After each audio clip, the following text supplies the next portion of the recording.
Yes, people. How are we all doing? Welcome one, welcome all to the Liverpool versus Lask preview. It's not just that. We're going to be chatting about everything that's happened over the past 10 days while I've been gone. There's a lot to get through. There's a lot to talk about. It's a late night stream. United bottled it today. Oh, Nana's crap. It's all good vibes here. If you're new here and you're not ready, make sure you're hitting that like button, hitting that subscribe button, turning on our notification bell so you don't miss any more content. And let's just get straight into this. So our Europa League campaign starts later on today now, because it is technically the 21st. Our Europa League campaign starts later on today. We've got Lask, Linz, the Austrian side. Do I know much about them? No, I do not. I do not know anything about Lask, Linz. Couldn't tell you anything. I'm more focused on what we're doing, because we should be getting the job done against a team like Lask, Linz very easily. There's a lot of interesting selection dilemmas to discuss regarding how we're going to set up the attack and the defence as well. That's an interesting one that we've got to talk about. But I'm going to start off with what I've missed. So, just to make sure that I'm correct, I think I missed everything to do with the Wolves game. And I think it was everything to do with the Wolves game.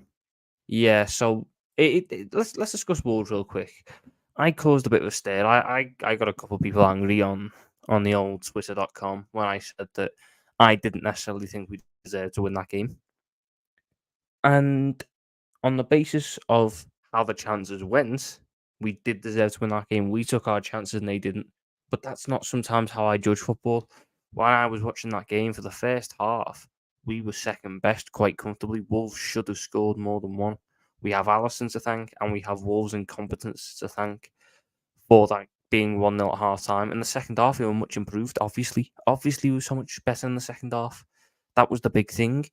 And based on that second half performance alone, if that was just what you were looking at, you'd say we deserved to win. We took our chances. But we had some moments in that second half where we really clicked into gear. The formation change really worked. I thought the substitutions were once again spot on. I think Jurgen Klopp deserves a lot of credit this season, because his in-game tactical changes, which in the past have really let him down as a manager, they've been spot on so far this season. He's been really impressive on that front as a manager. So you've got the whole conversations around that game now of, oh, you started poorly again, are you worried, are you this, are you that? No, not really. Like, that game, if you want to question games where you started slowly, the one to look at is probably Newcastle. It's probably Newcastle, but I have it down as Bournemouth. I think that Bournemouth was a much worse one, considering the slow start. Something here. So yeah, the Bournemouth one was a much slower start, and I wasn't worried after that game. Yeah, against Wolves, we were missing our 3 first choice defenders. So out of your entire first choice back 4, you're missing your 2 centre backs and your right back. You're going to concede chances. Am I happy with the performances of Jarrell Quansah? 100%. He was my man of the match personally. If you watched the Salmon stream earlier, you know that a lot of people disagree with me on that front. I thought Jarrell Quansah was our man of the match. I thought he was the best player. I know that Mo Salah got a hat-trick of assists, but Jarrell Quansah in that first half was the only player who can leave that pitch with his head held high, and he improved in the second half. I thought Joe Matip looked ropey. I thought Joe Gomez really struggled in the inverted role, because he's not Trent Alexander-Arnold. That is what's going to happen. But I agreed with it at the time, and I still retrospectively agree with the basic idea of it. I don't want us to change our entire system if we lose a player, because what's the point in working on a system if it's just going to go? You do over 10, 11 players because one player has to drop out now. You just need players who can adapt to every role. And I think if anyone's going to be a little bit gutted, it'll be Connor Bradley, because Connor Bradley, everything was set up for him to get the nod there. I think he really would have got that role. I think it would have been a back four of Bradley, Gomez, Quansah, and Rowe. And I think that'll be the annoying thing for Connor Bradley, because he had a decent preseason, and in getting injury, it's just really curtailed, a promising little start. For us, though, we get the job done. We got 13 points after 5 games. No complaints from me. No complaints from me. This is a lot better than I thought we'd do. Whether that's a good thing or a bad thing, in terms of how low my expectations are, that remains to be seen. But I'm really happy with how we start the season. And we move on now to the Europa League, a competition that I expect to win. I know people have, that there's now confidence that they want, we can do something in the Premier, we can win the league. My expectations still remain the same. I still expect to finish third in the Premier League. I still expect to win the Europa League, and I still expect to win a domestic cup. That hasn't changed. What has changed is I believe that if Man City, for any reason, were to fall off a cliff, which is a possibility, but if they were to fall off a cliff, the door opens up for Liverpool, and I think that's the big thing. But I'm not expecting us now. I'm not going to sit there and go, "Oh, you got a chance for a title. You got to do this. You got to do that," because we're not there yet. We're simply not there yet, and that's not a bad thing. Well, let's get through some of the comments. Big up yourself, Yuvraj. Big up. My line for this game would be Kelleher, Gomez, Van Dijk, Quansah, Simicast, Endo, Gravenberch, Elliott, Jota, Gakpo, Doak. I think we beat Lask 4-1, Gakpo brace and Jota brace. And did you see United lottery compared Onana to Alisson and Ederson? Onana is a midfielder in goal. I used to give Ederson that stick. I used to beat Ederson with that stick, but no, Onana is a midfielder in goal. It was an awful mistake. It's an awful mistake. And I have no issue with Onana. It's the way he was put on this pedestal by United fans to put him on the level of Alisson, despite the fact that he'd had one decent season at Inter Milan. Doesn't work that way. Big up to my guy Drunk Vigo. You're still alive, bro. I am. It has been a while, though. It has been a while. Tom, am I wrong for thinking Gakpo through the middle is a tad overrated and Nunes is so much better for the team there? I think what has happened is the team has evolved. Yeah, let me see if I can properly demonstrate, because I can't really describe it with words properly, but if I can get a tactic board up and show you what I think the issue we're running into with Cody Gakpo is. So let me just share the screen real quick. Right here. There you go. So, if I set us up, so we're almost like, Soboslai, then you got Maka, then we'll go Diaz, Gakpo, and Salah, and then DVD and Ibu. So, in this situation now where we are, because we've actually added 2 attacking threat midfielders, you got to bear in mind, in the past, Elliott is an attacking threat, but he was in a broken system. And when Gakpo came in, Elliott didn't really play. You ended up often seeing Jones and Henderson together, and they aren't attacking threats. They're really not. So what you would need is you'd almost have them shut out wide, him tuck in, him invert, and then you'd almost form a front 2, because it would be Nunes and Salah. You'd end up with almost a diamond, effectively. And Gakpo was the creative hub. You'd end up with something along the lines of this when we attacked, which worked to an nth degree. Imagine that's Fabinho as well. It worked to an nth degree, but now we don't set up like this.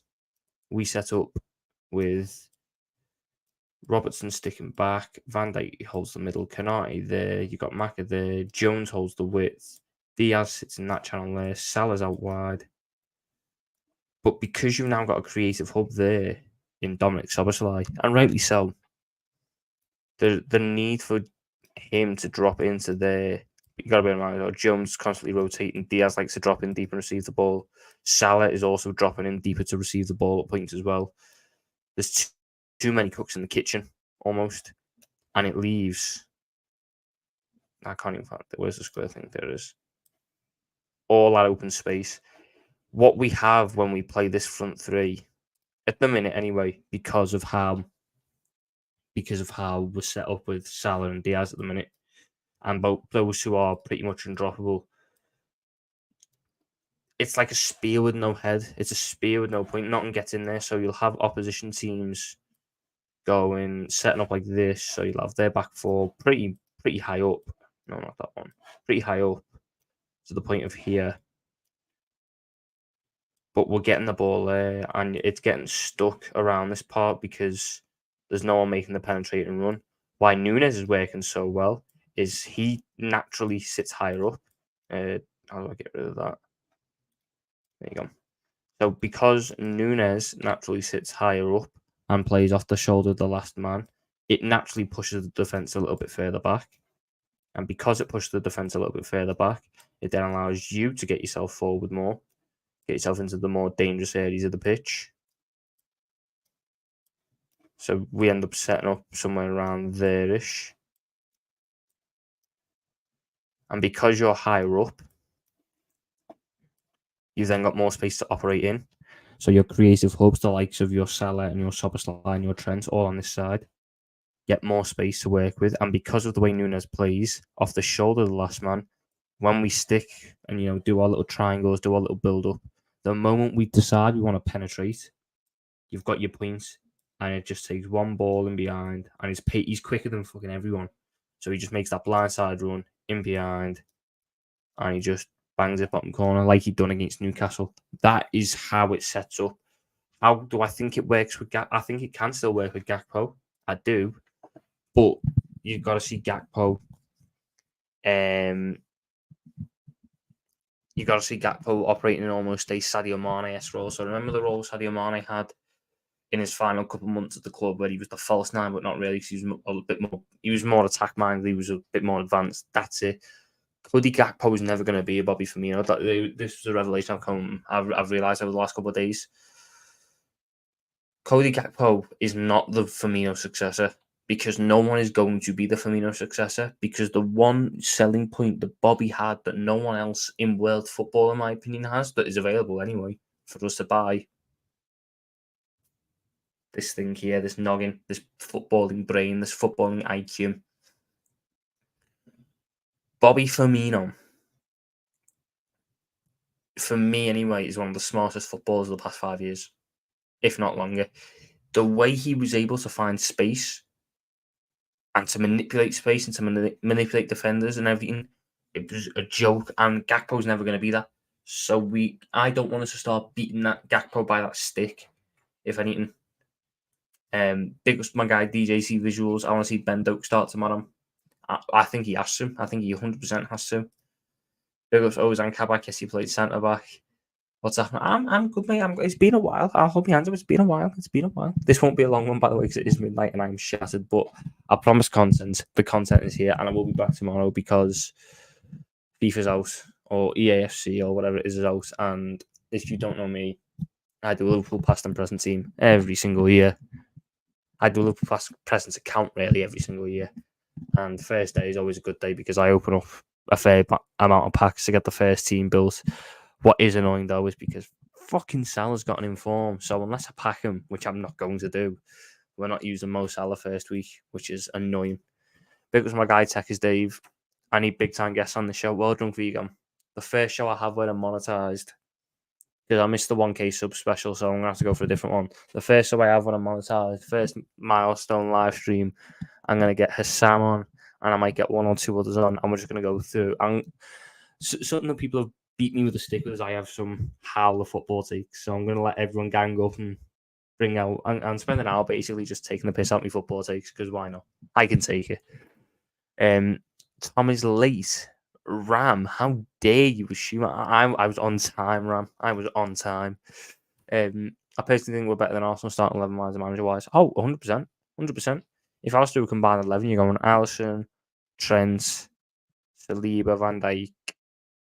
But I think Kanate's at Saliba's level. I just prefer Saliba's type of defending. Robertson at left back, Declan Rice, Szoboszlai, Odegaard, Salah. Diaz Martinelli's a tough one, I might go Salah, Saka, and Nunes, or Jota, or Diaz, or Gakpo. You can put any of them in. I think they're all better than Jesus. You really have to stream whilst I'm in a bank robbery. For fuck's sake, bro. Go Gogginger, Lajubushish, and Flecker. Don't let these guys score. I think my furniture just started floating. Who the fuck are they? Is that who we're playing tomorrow? Jesus Christ. Jesus Christ. Big ups to my guy Cameron. Big ups to my guy Steve. Something says no use. I appreciate that from Vigo. You're a good guy, man. You're a good guy. My prediction is 3-0 Liverpool once knockout round comes and then we play stronger teams. No wonder I didn't get the notification No wonder I didn't get any notification when I hadn't had the notifications on. We'll win 4-1. Big ups to my guy Phil. Listen to Phil as well. If you're not got the notifications on, get the notifications on. Sorry, it's Philip, not Phil. We're not on first name basis yet. My team would be Kelleher, Gomez, Matip, Konsa, Simicast, Endo, Gravenberch, Elliot, Doak, Dakro, Jota. I agree, except for Verge. I would have Verge in there, but I'll touch on that later. Thank you for Sam. I did go live. I miss Bobby. I miss Bobby. I still think Bobby had a lot to give the football club, but he done the honourable thing and left while he was still on a high, while he was still effective. Something that certain number 14s didn't do. But that's by the by. I've said my piece on him. Books my guy Dale V. Good luck on the right against Lask tomorrow, Tom. I try my best, I had a good pre-season in me, didn't I? So fingers crossed we can kick on there. Obviously, the new contract is going to be a boost for me, isn't it? Please just keep streaming. Tommy deserve more views. We appreciate you. I appreciate you, Red Chili. I appreciate you. Big ups my guy Mick as well. Hi Tom and everyone. So is Lask, Linz, Athletic Sports Club. I don't know, mate. I have no idea. Like, I've been asked a couple of times. Oh, do you know anything about this Lask club? No. Should we have a little history lesson on Lask Linz? Does anyone have anything on Lask Linz? We'll just go through the Wikipedia page of the last couple of years. Should we see what they're saying on that? Go through the Wikipedia page, have a little read there, because I have no idea who they are, so I want to get educated on our opponents for tomorrow. Oh. It's actually not very long. It's really not. So, we'll go from 2007. Right now, we'll go from the 90s. Then in the 90s, the club had great ambitions. However, the bank of the president slipped into insolvency, and therefore the club also faced financial problems. The president fled to the Côte d'Azur with a lot of cash. And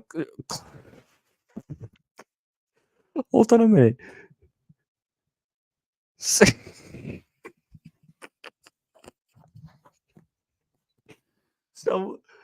the club's bank went into insolvency, so the president just dipped with the rest of the money. And they got relegated and had to spend ages in the second division. In 2007, they came out, and then they were title contenders in the first year back. And then the manager starts having a fight about not getting a contract, and he finished fifth. And then they got relegated into the third division with bankruptcy, and it was taken over by a consortium of local entrepreneurs called the Friends of that. Why is this club? They've folded about 3 times. By this time, the club's on the verge of being shut down. The players received no salary. They could not afford the city stadium, so they moved to a stadium 50 kilometres away. It was only because of the tremendous cohesion of the coaching team that the club was able to keep the championship going at that time. After the promotion to the second league, which was celebrated in front of 13,000 fans, the club was promoted to the highest division again in the third year after takeover. During this time, Arthur Glasner, he was decent at Frankfurt. And the club moved to Pasching after disagreements with the city council. They returned to Europe in 2018, but were eliminated from the qualifying round of the Europa League with Besiktas. And then they got eliminated by United in the 1921. And then they built a stadium in 2023, which is where we're going to play. And then what?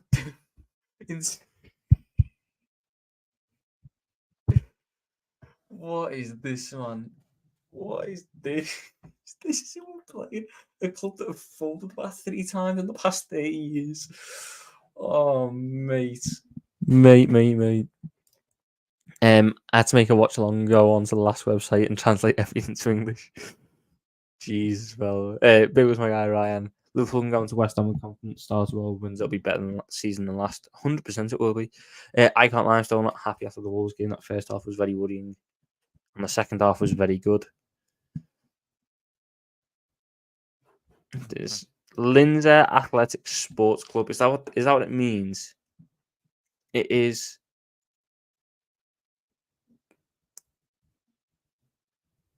Fair enough. I hope the title is exciting regardless of who's in it. Fingers crossed. I mean, it was awful last season. I can't lie. Do you think we overrated McAllister? No. No. I can see what you're going to try already, Ryan. No, we did not overrate McAllister.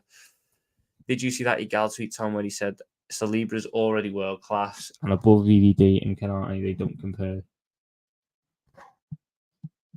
Hmm? Is that why Saliba plays for France at the World Cup? Is it?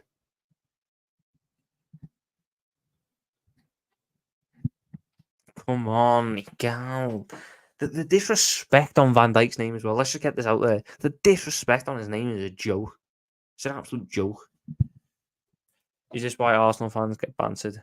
Arsenal fans get bantered because they are delusional points. And today, some of the stuff I was seeing, they were moving so weird when they heard the music in the stadium. Like, come on, have a bit of calmness, have a bit of serenity. You've been here in the past. Well, no way. We actually overeaten Dom more than Mac. I disagree with both. I've been underwhelmed by Mac so far. Shock, you've been underwhelmed by an attacking midfielder that's been forced to play 6 because the club haven't bought a 6 and he's not as good in the 6 as he is at the 10, even though we bought him to play the 10 and the 8 and he's not playing them positions, so he can't be as good. Shock. It happens. I'm not holding it against McAllister that he's not a very good 6. What a day in UCL, that's the goal he scores, and only United can score 3 away to Bayern and still not take any points or win. I mean, when we scored 3 away at Bayern, it was a good day. Sadio with 2, Virgil with 1. We knocked them out. If Connor scores that chance, we're talking completely differently. And if we scored any of the 5 other chances we had in the second half that we didn't score, we're talking about it differently. Tom, can I drop kicker, please? Sure, whatever. This is what they do, but they get goosebumps when they hear the music. They were moving like a lad with a beard for the first time. I mean, I edge still even more over Canati with both of France's best centre backs. I like Koundé, I think Koundé's a good one. Mac played 6 at Brighton. Mac played 6 in a double pivot at Brighton. Mac is playing as a lone 6 here. It's not the same. To play in the double pivot and the lone 6 is 2 very different things. And even then, it wasn't a consistent thing. Sometimes he'd swap with Gross. Sometimes the Lana would slot in. Like it really wasn't a consistent thing. How do we know Klopp isn't going to continue to play Mac as a DM? He is going to continue to play Mac as a DM. That's the thing. I don't know what's your point. He's going to continue to do that, but I'm not going to judge McAllister incredibly harshly when he's playing out of position. Like, I don't think that's fair. Fans like Julian, why I can't stand their fan base entitled to review. Is that the one who was saying that Liverpool's a shit place to live? Because that's just bollocks. Anyway, on to the game tomorrow. I want to see a lineup of Kelleher, Gomez, Quansah. No, not Quansah. Matip, Van Dijk. So I want Van Dijk. This is the first one. I want Van Dijk to play. I really want Van Dijk to play because he needs to get minutes in the legs. The last game he played for Liverpool was just under a month ago, I think. If I double check this, if I'm right, I think it was the 27th of August. Am I correct? 27th of August, yeah. Let's say he didn't play tomorrow and he played on Sunday. He'd be 3 days shy of a month since his last Liverpool appearance. He needs minutes in the legs. I'm not saying he should play the full 90 because he shouldn't. But 60 minutes against Lask just to get him back up to speed a little bit, yes. I think that's got to happen because a month. If you know me, I'm big on having players sharp, and sharpness is the most important thing. And I think VVD will get some sharpness tomorrow. Simicast at left back, and then instead of doing what we've done against Wolves, where Gomez was the one who inverted. I want Simicast to invert this time. Then I'd have Endo, Gravenberch, Elliott midfield, Doak on the right, Gakpo up top, Jota on the left. Because I think Nunes and Diaz should be playing against West Ham because I think their pacing behind can cause some problems. I feel we'll be in this unsecure state the whole season. Injuries will happen, just which we'll get another DM and defender in. I wouldn't say we're in an unsecure space. I wouldn't say that. Maybe we see it differently, but I don't think we're unsecure. Do I believe we could be strengthened better? Yeah, but we're not unsecure because if McAllister goes down, Endo slots in. He's not. You might not like him. You might not think he's very good, but it's security. So I don't think it's bad as people are making out. So Mac is going to continue to put in mid performances, basically. No, I thought he was ready. No, Ryan, let him chill out. Let him adapt to the position. It's been 5 fucking games. Relax. Yeah, I also believe UD will play. You need it. I embrace Europa. Who else? Yeah, Europa's a big. If you're in it, you got to win it. That's the way I always see these competitions. I want to win every trophy that we're in. And for me, Europa League's no different. This club is built on European heritage, and the chance to win a European trophy shouldn't be just brushed to the wayside. I want us to win this trophy. I really, really do, and I think it's an important thing for us. It really, really is. So I don't want to see all these people saying, "Oh, just play all the kids. It doesn't matter. Let's go out in the round of 16." No, we're in this position because we weren't good enough last season. We now have to show that we can win this competition, because if we were going into this season in the Champions League, we'd be saying that we can win the competition, we can get to the semi-finals, this, that, and the other. If we believe we could get to the semi-finals of the Champions League this year, we should be winning the Europa League pretty comfortably. So, yeah. Maka said he wants to play advance, and I want to fucking shag Zendaya. Sometimes you don't get what you want in life. Sometimes you got to deal with what you dealt with. So, it was my guy, Rev Knight. Have a good night and chat. Hopefully, we batter last tomorrow. Fingers crossed, We're in it. Let's win it. 100%. Big was my guy, Joshua. Even though he... is that all he could have sucked shot on Eric Ten Hag said that? Oh, that's a good photo. That's a good photo. That. We'll probably see Sevilla in the final again. I don't even think they're that good, If you were to ask me who I reckon we'll see in the final, Roma. We'll see Jose in the final, and it'll be a fucking horrible game. Curtis Jones will win Player of the Season. Curtis Jones will win Player of the Year, mate. Erling Haaland doesn't come close. But I'm going to call it there, people, because it is midnight. I got to go to bed. I got to prepare for tomorrow. I will love yous, leave yous. But if you're new here and you're not already, make sure you hit that like button, hit that subscribe button, turning on that notification bell so you don't miss any more content. I will be live tomorrow streaming FIFA and doing just general football chat. I normally talk about all sorts of football, so get involved there. Love yous, leave yous in a bit, people.